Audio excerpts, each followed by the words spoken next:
오늘은 조금 어색한 제목일 수 있는데요. 하나님의 설득이라는 제목의 말씀을 함께 나누겠습니다. 오늘 본문은 우리가 잘 아는 것처럼 하나님께서 하와를 만드시는 장면입니다. 하나님께서 먼저 아담을 잠들게 하셨고 그것도 깊이 잠들게 하셨습니다. 그 말은 자연적인 수면이 아니라 하나님께서 의도적으로 완전히 깊은 잠이 들게 하셨다는 말입니다. 우리가 수면 내시경이나 혹은 수술을 하기 위해서 맞춰야 하는 것과 같죠. 제가 너무 예민한 스타일이라 정말 병적으로 예민한 것 같이 제가 느껴서 전 수면 내시경이 그렇게 무서웠거든요. 근데 제가 예전에 수면 내시경을 받을 때 쓸데없는 얘기를 하게 돼서 죄송합니다. 근데 수면 어차피 하게 됐으니까 수면 내시경을 하는데 나 어떡하지? 내시경 수면이 안 되면 어떡하지? 막 너무 예민하니까 이런 생각 막 걱정이 막 되는 거야. 그래서 이렇게 있었는데 자 이제 들어갑니다. 딱 그렇게 하더라고요. 들어갑니다. 그래서 나 진짜 마취가 될래나? 근데 끝났습니다. 그러는 거예요. 그래서 이거 그냥 막 다 되는 거구나 이렇게 생각을 했는데 오늘 본문을 보면서 딱 그 생각이 갑자기 나네요. 수술을 하기 위해서 마취를 하나님이 하신 거예요. 하나님께서 그렇게 잠든 아담의 갈빗대로 여자를 만드셨다. 이게 오늘 본문입니다. 근데 아담이 잠에서 깨어나서 하와를 보는 순간 생각했던 게 너무 좋다 이런 거였어요. 하와가 막 예뻤거나 혹은 하와가 막 이렇게 자기가 원하는 어떤 모습이거나 이런 모습이라기보다 그냥 자기가 생각했던 대로 하나님이 주셨다는 인식이 너무 컸던 거죠. 자기가 좋아하는, 그러니까 딱 자기 마음에 들었다는 거야. 이 표현이 아주 중요합니다. 이거지 내가 이거 원하던 건데. 이게 오늘 본문에서 가장 중요한 하나의 축입니다. 아담이 하와를 처음 봤을 때 생각한 거, 딱 이거지. 이거 내가 생각했던 거야. 그래서 아담이 이렇게 말하죠. 이는 내 뼈 중에 뼈요 살 중에 살이라. 그러면서 이름을 뭐라고 지었냐면 여자라고 이렇게 지었죠. 그러면 여자. 그거는 너는 나다 이런 뜻입니다. 너는 나다. 아담이 하와를 보았을 때 당연히 자기 뼈와 자기 살로 만들어진 거 알았기 때문에 그렇게 고백한 것이기도 하지만 그것보다도 자기가 너무 원하던 그대로였기 때문입니다. 우리도 그럴 때 있죠. 하나님이 진짜 딱 내가 원하던 대로 해주셨어. 여러분 이럴 때 있지 않으세요? 딱 내가 원하던 대로. 하나님은 왜 그렇게 하시는 걸까요? 거기다가 1,000만 원만 얹어주시지. 딱 우리 필요만 채우시는 이유에 대해서 우리는 자주 궁금한데 하여튼 딱 우리가 원하는 대로 하나님은 주실 때가 너무 많죠. 그렇게 해서 비로소 사람이 완성됐습니다. 하나님께서 지으신 세상은 완전했지만 정확히 말해서 하나님의 지으신 세상의 완전함이라고 하는 건 하나하나 그 자체로의 완전함이 아니었습니다. 서로 합쳐지고 공존할 때 비로소 완성되는 거죠. 당장 사람은 무엇을 먹어야만 힘을 냅니다. 그러면 완전한 존재라고 할 수 있는 걸까요? 먹어야 완전해지죠? 그게 완전함인 거죠. 먹지 않아도 완전해지는 걸 우리는 바라지만 하나님은 그렇게 행하시지 않고 먹어야 살 수 있게 하셨죠. 잠을 자야만 회복이 됩니다. 무거운 건 같이 들어야 되죠. 그 혼자 자체로 완전하지 않습니다. 그 공존을 위해서 오늘 본문에서 남자와 여자로 지으시죠. 근데 특이한 건 뭐냐면 그냥 다른 짐승들처럼 처음부터 남자와 여자로 한 번에 딱 만드셨으면 너무 좋았을 것 같은데 아담을 먼저 짓고 나서 나중에 하와를 지으시더라는 거예요. 이건 중요합니다. 이건 서열을 말하는 게 아닙니다. 자, 하나님께서 아담을 지으시고 나서 하와를 만드셨는데 그것도 그냥 만드시지 않고 매우 독특한 방식으로 만드셨어요. 그게 뭐냐면 18절에서 그냥 20절로 가기를 우리는 기대하거든요. 돕는 배필이 없었다. 이렇게 18절은 끝나잖아요. 내가 그를 위하여 돕는 배필을 지어야 되겠다. 이렇게 끝나는데 그럼 곧바로 20절로 가시면 돼요. 하나님께서 이렇게 하나님께서 21절로 가시면 돼요. 하나님께서 아담을 깊이 잠들게 하셔서 이렇게 가시면 되거든요. 근데 굳이 19절로 끌고 가시고 나서 다시 21절로 가더라는 거죠. 19절은 이겁니다.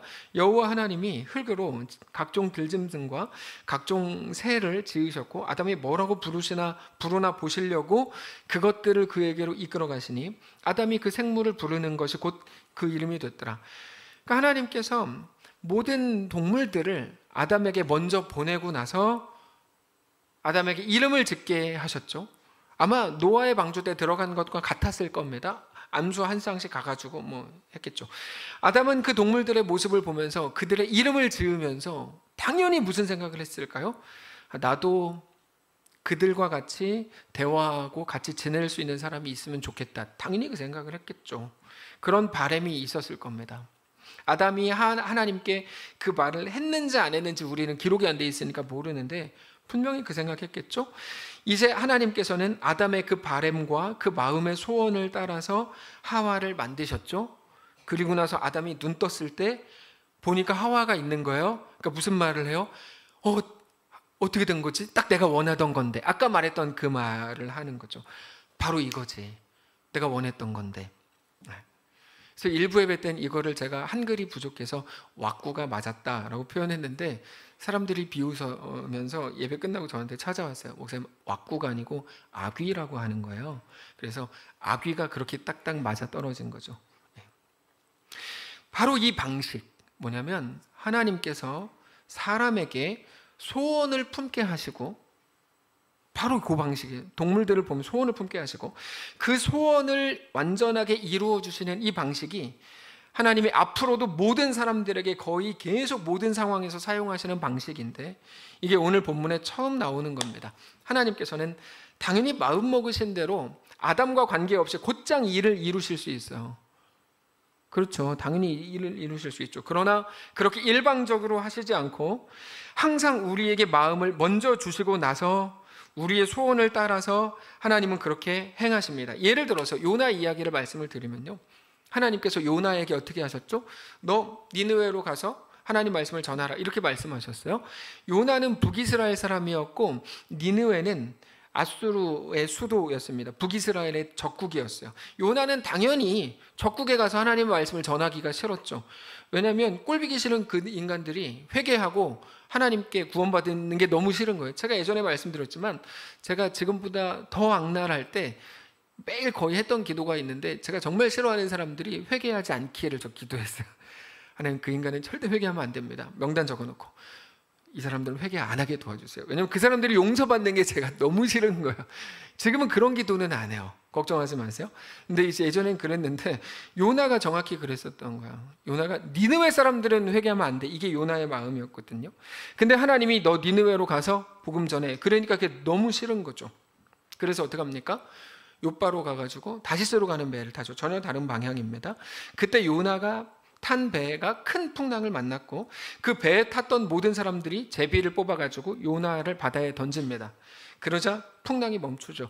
큰 물고기가 요나를 삼켜버렸고 요나는 물고기 뱃속에서 하나님께 기도합니다.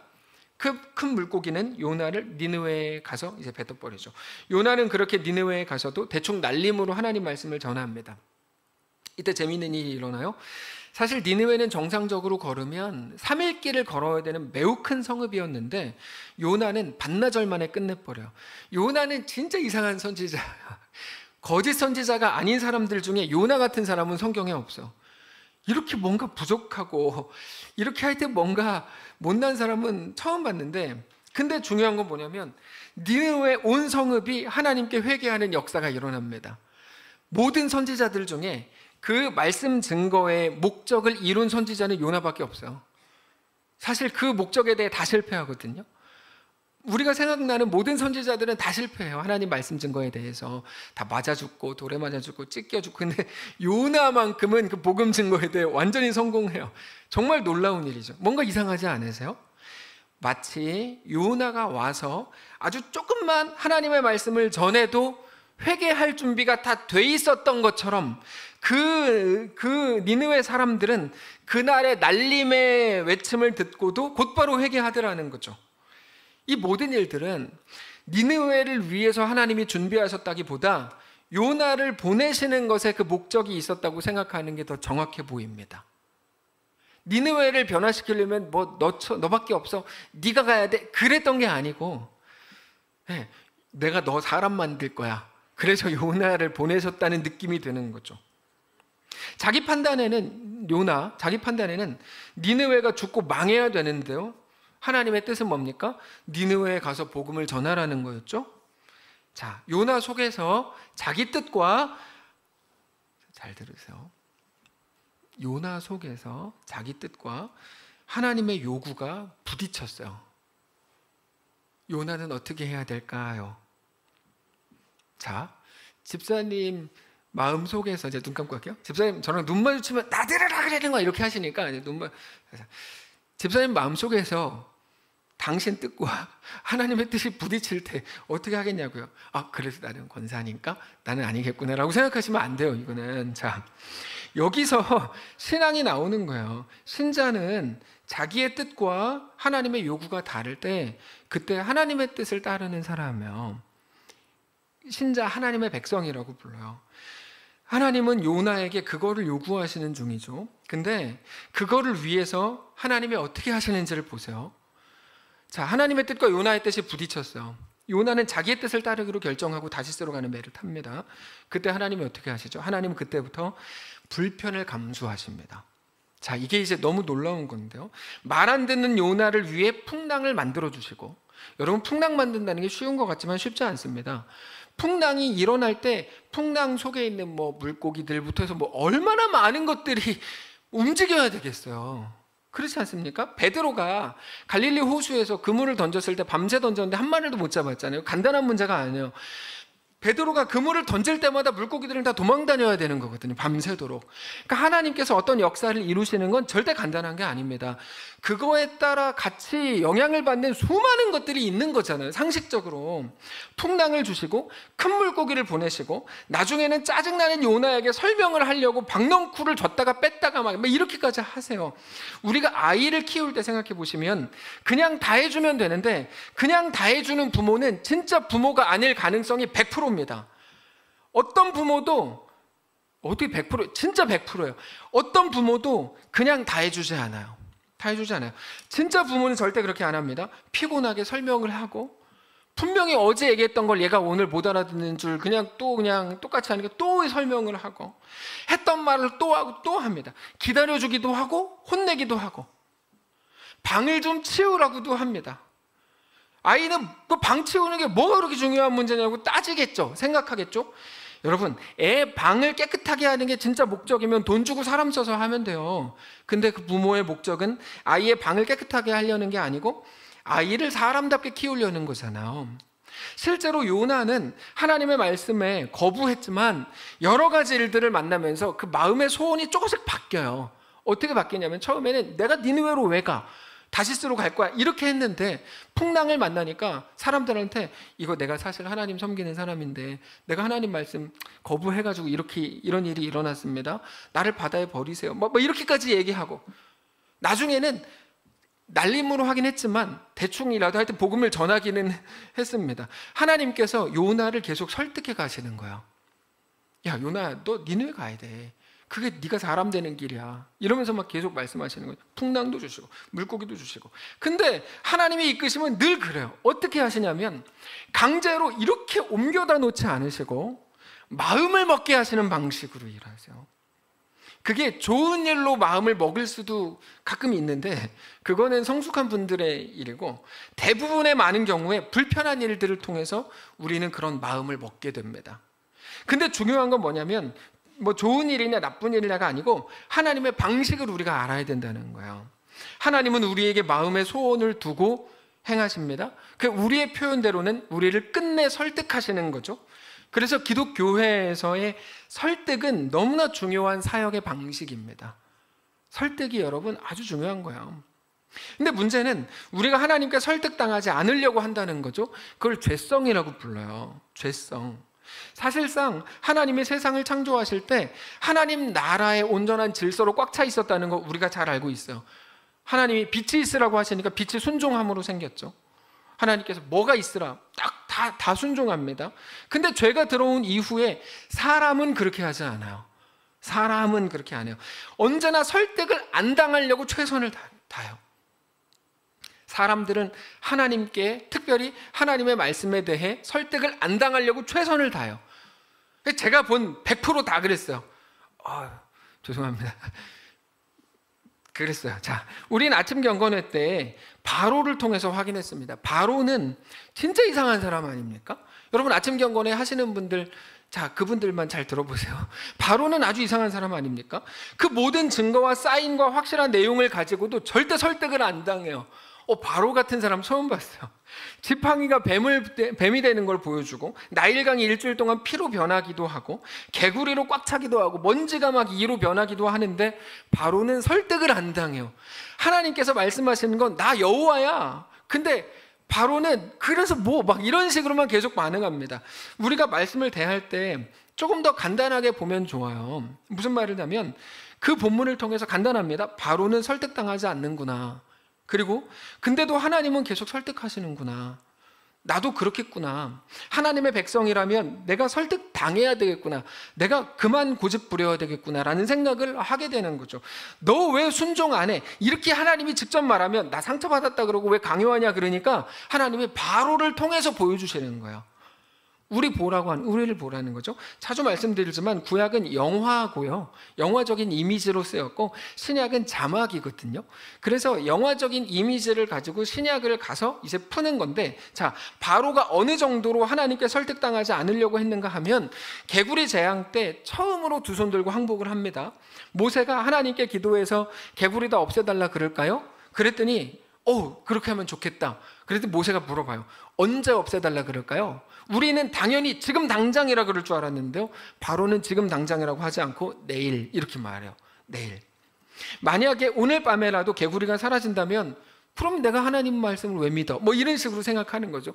하루라도 시간을 더 끌고 싶은 거야. 눈꽃만큼의 틈만 있어도 하나님께 순종 안 하려고 하는 거죠. 그러다가 하나님이 개구리를 다 채워주셔가지고 눈에 개구리가 안 보이게 되니까 바로는 또다시 하나님에 대해 완고해집니다. 바로가 왜 그러는 걸까요? 왜 인정하지 않을까요? 왜 하나님 앞에 굴복하지 않을까요? 그게 죄성입니다.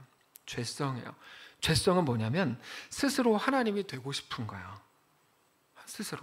그게 바벨의 정신입니다. 바벨탑 아시죠? 나중에 하게 될 텐데, 그렇게 우리의 이름을 내자는 건데 거기서 안정을 찾겠다는 거고, 지금 한국 사회도 바벨의 정신으로 사실 꽉 차 있죠. 꽉 차 있습니다.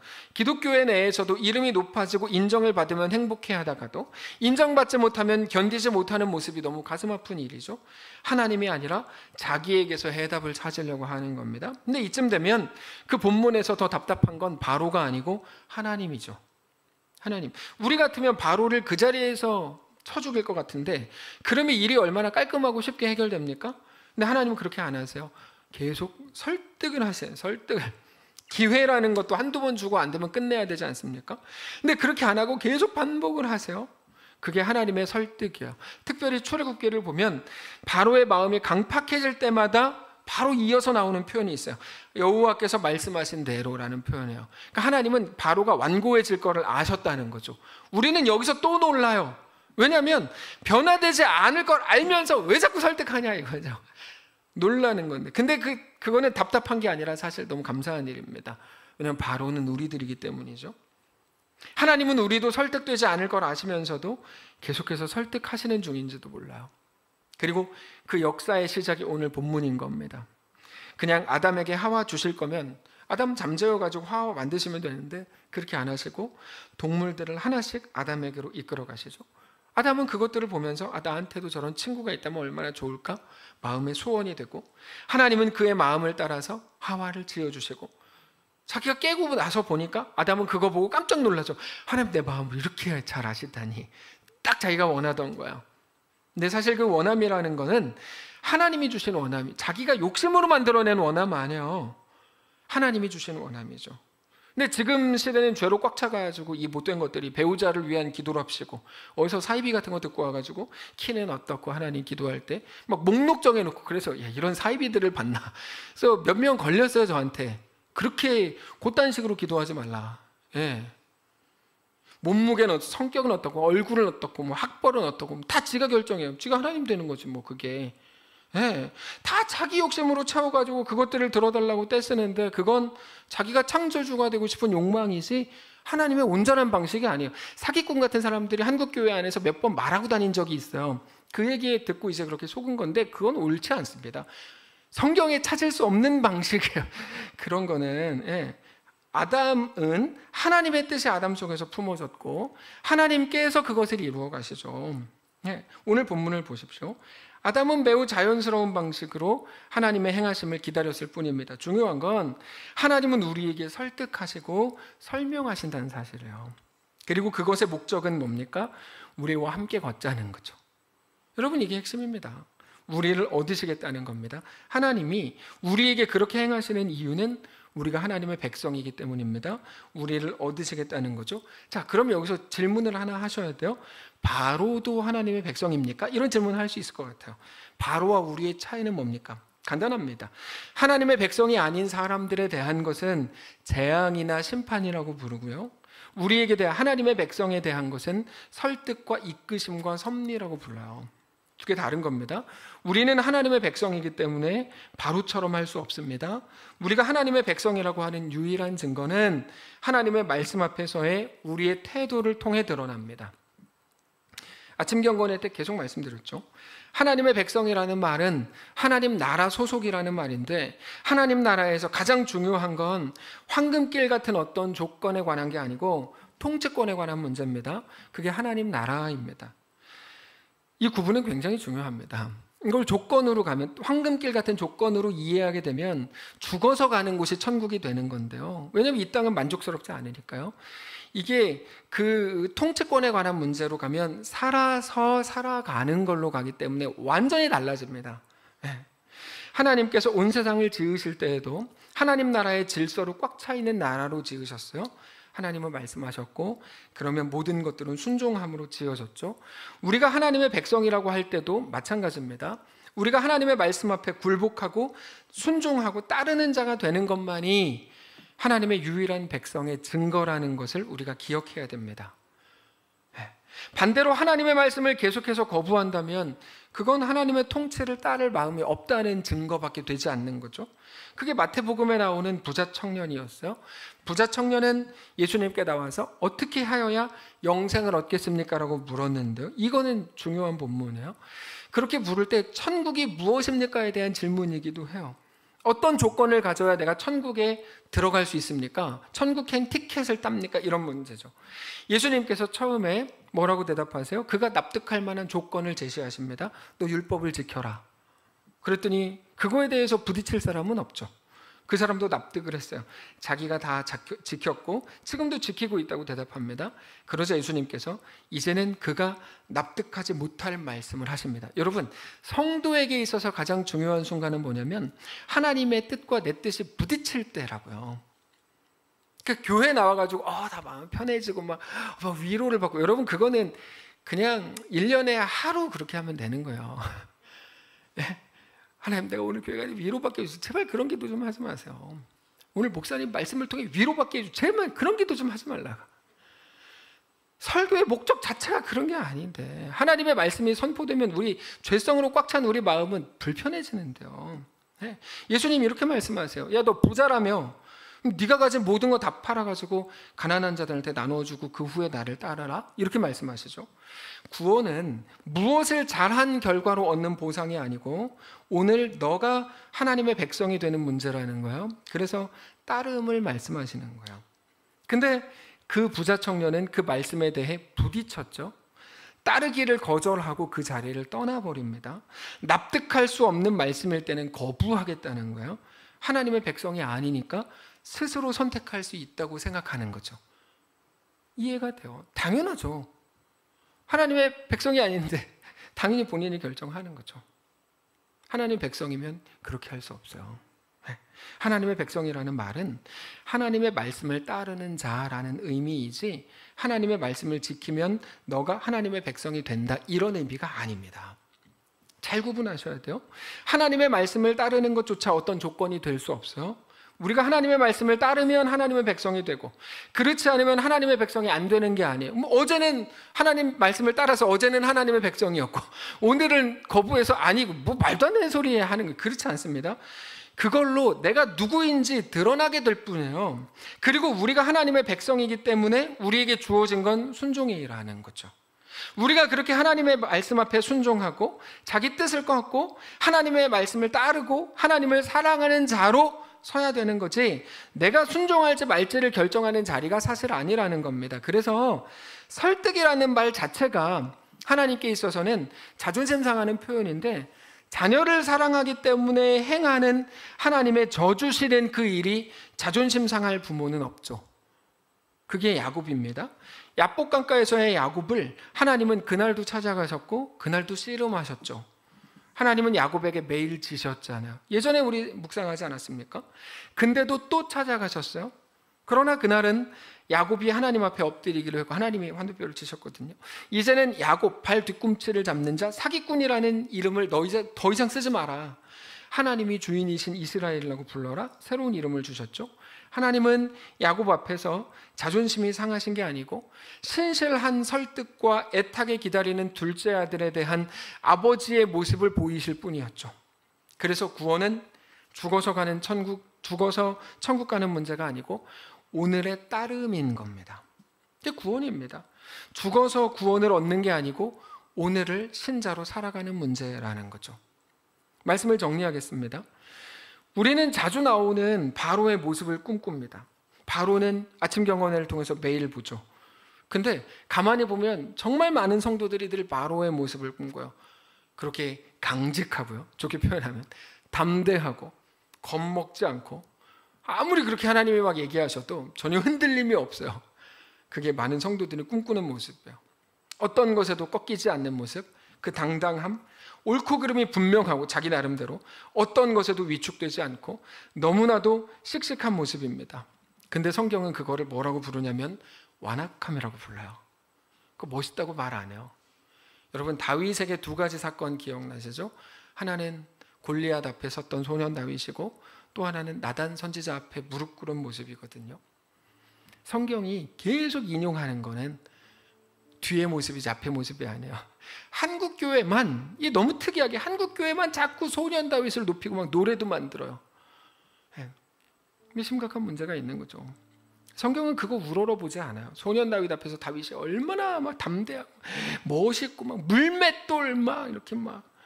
근데 성경은 그거 그렇게 우러러보지 않아요.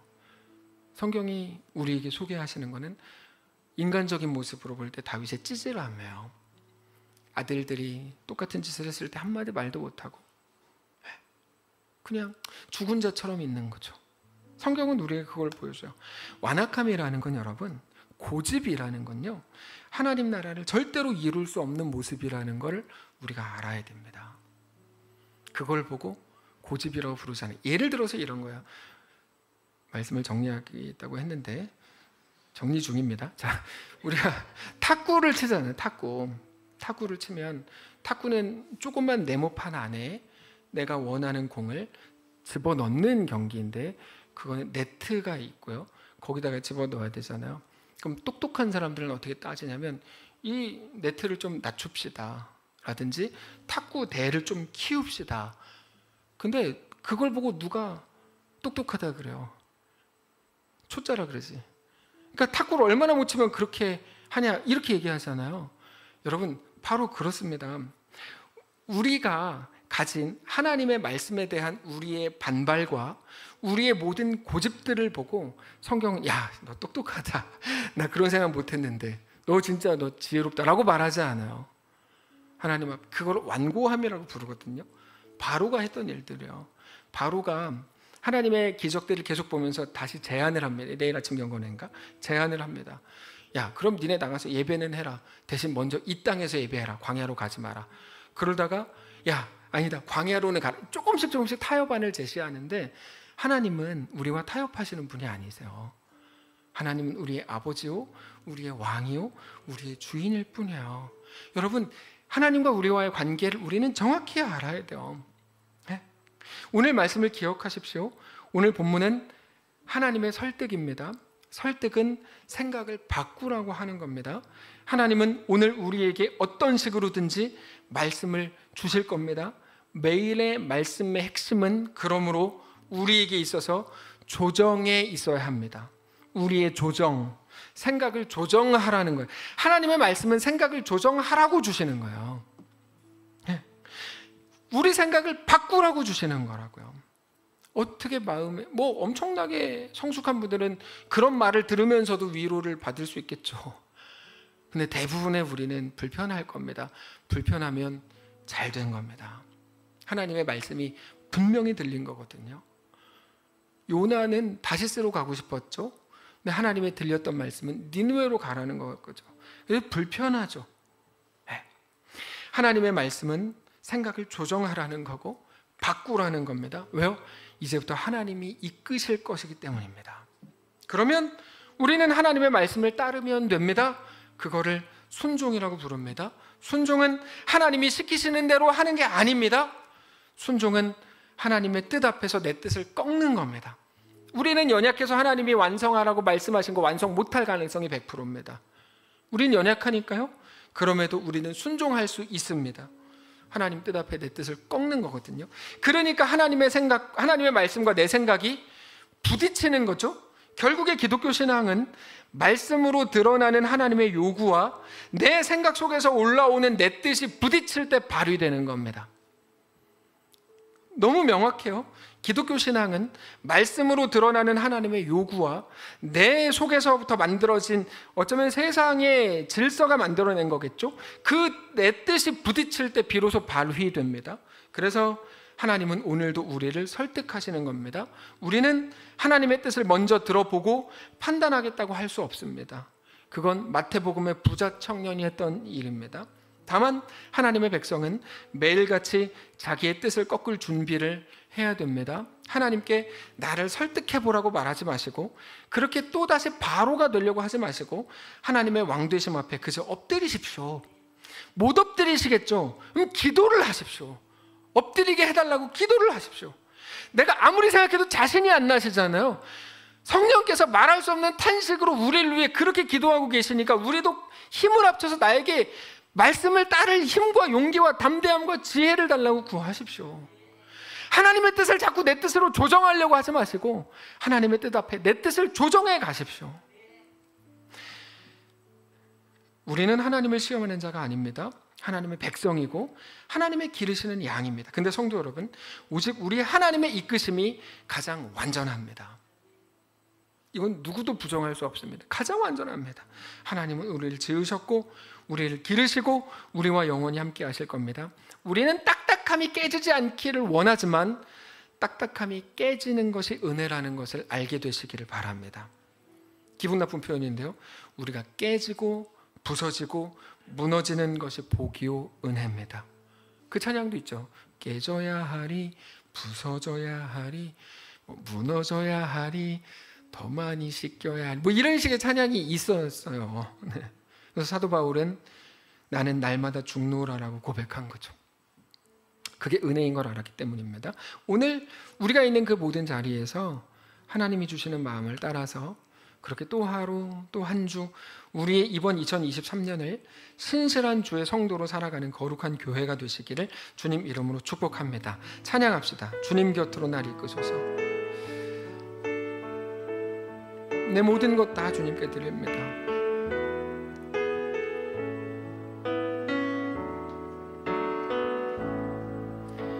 주님 곁으로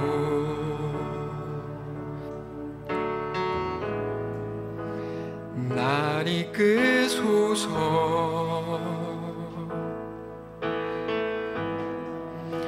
내 모든 것 다 드리며 주 음성 듣기 원하네. 나의 참 소망,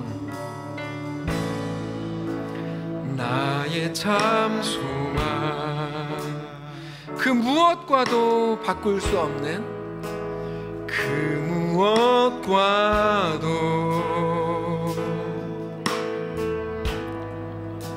바꿀 수 없는 주 사랑,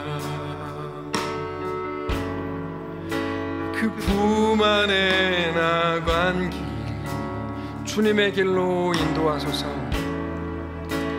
주님의 길로 인도하소서. 주님만이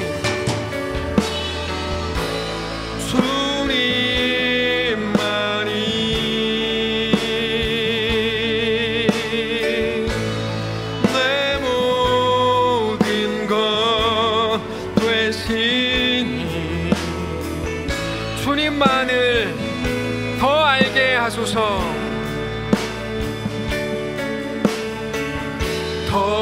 알게 하소서. 우리 눈 감고 고백합니다. 주님만이 내 모든 것 되시니, 주님만이 주님을 더 신뢰하게 하옵소서. 내 모든 것 되시니, 내 모든 것 되신 주님만을 더 알게 하소서.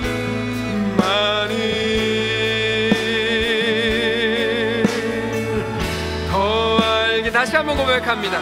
주님만이 내 모든 것 되시니, 주님만이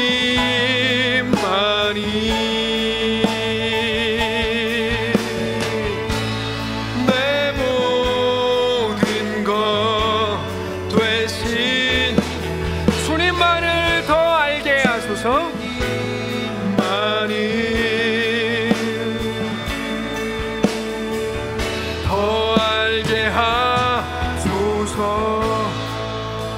주님만이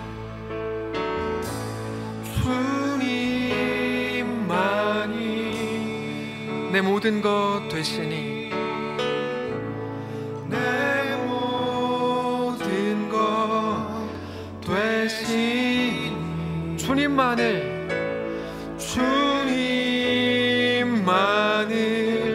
더 알게 하소서.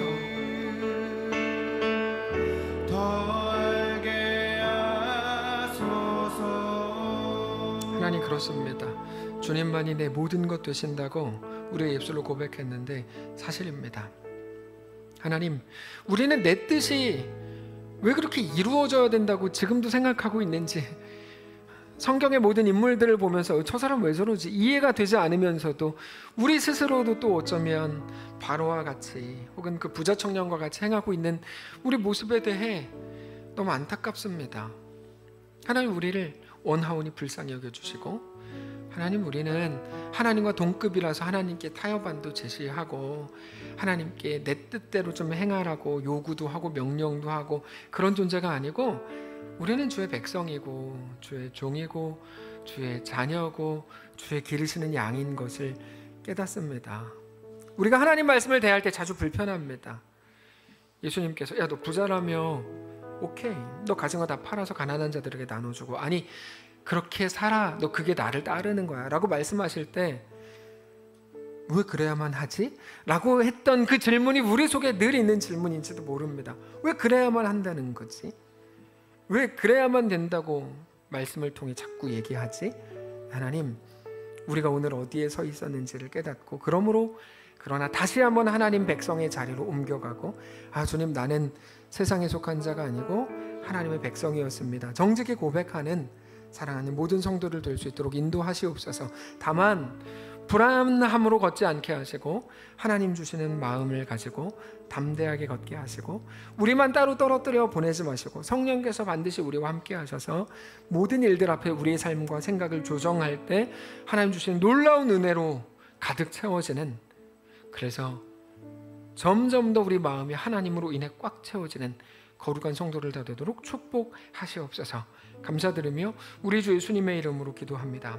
아멘. 이제는 우리 구주 예수 그리스도의 은혜와 하나님 아버지의 다함없는 사랑과 성령의 교통인도 역사 위로 함께 하심의 은사가 이 시간 주를 바라보며 예수 안에 허락된 그 길을 믿음으로 걷기를 소원하고 결정하는 사랑하는 모든 성도들 머리머리 위에, 그들의 자녀들 위에, 그들의 생업 위에, 그들의 가정 위에, 사랑하는 이 교회 위에 이제로부터 영원까지 함께 계실지어다.